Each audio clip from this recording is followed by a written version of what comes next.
ഇനി ഒമാനിലേക്ക് പോയാൽ ഒമാനിൽ ഡെലിവറി മേഖലയിൽ 8,000-ലധികം നിയമവിരുദ്ധ തൊഴിലാളികളുണ്ടെന്ന് ഒമാൻ ലോജിസ്റ്റിക്സ് അസോസിയേഷൻ.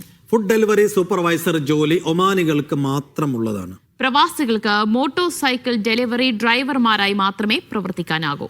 സെപ്റ്റംബർ 1 മുതൽ ഒമാനിൽ ലോജിസ്റ്റിക്സ് മേഖലയിലെ എല്ലാ നിയുക്ത തൊഴിലുകൾക്കും പ്രൊഫഷണൽ പ്രാക്ടീസ് ലൈസൻസ് നിർബന്ധമാക്കിയിരുന്നു.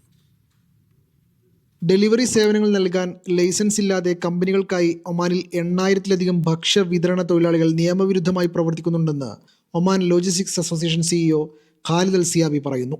എല്ലാ തൊഴിലാളികളെയും അംഗീകൃത ഡെലിവറി കമ്പനികളിലേക്ക് മാറ്റണമെന്നും അദ്ദേഹം പറഞ്ഞു.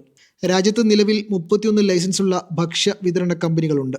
ഡെലിവറി ഡ്രൈവർമാർക്കായി പ്രത്യേക പരിശീലന പരിപാടികൾ അവതരിപ്പിച്ചിട്ടുണ്ടെന്നും കമ്പനികൾ ഡ്രൈവർമാർക്കും സൂപ്പർവൈസർമാർക്കും പ്രൊഫഷണൽ ലൈസൻസുകൾ നൽകണമെന്നും അദ്ദേഹം വിശദീകരിച്ചു.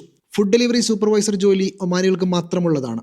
പ്രവാസികൾക്ക് മോട്ടോർ സൈക്കിൾ ഡെലിവറി ഡ്രൈവർമാരായി മാത്രമേ പ്രവർത്തിക്കാൻ കഴിയൂ. നിയന്ത്രണങ്ങൾ നടപ്പിലാക്കുന്നതിനായി അസോസിയേഷൻ, റോയൽ ഒമാൻ പോലീസ്, തൊഴിൽ മന്ത്രാലയം എന്നിവയുമായി ഏകോപിപ്പിച്ച് പ്രവർത്തിക്കുന്നുണ്ട്. 2025 സെപ്റ്റംബർ 1 മുതൽ ലോജിസ്റ്റിക്സ് മേഖലയിലെ എല്ലാ നിയുക്ത തൊഴിലാളികൾക്കും പ്രൊഫഷണൽ പ്രാക്ടീസ് ലൈസൻസ് നിർബന്ധമാണെന്ന് പ്രഖ്യാപിച്ചിരുന്നു. Media 1, Muscat.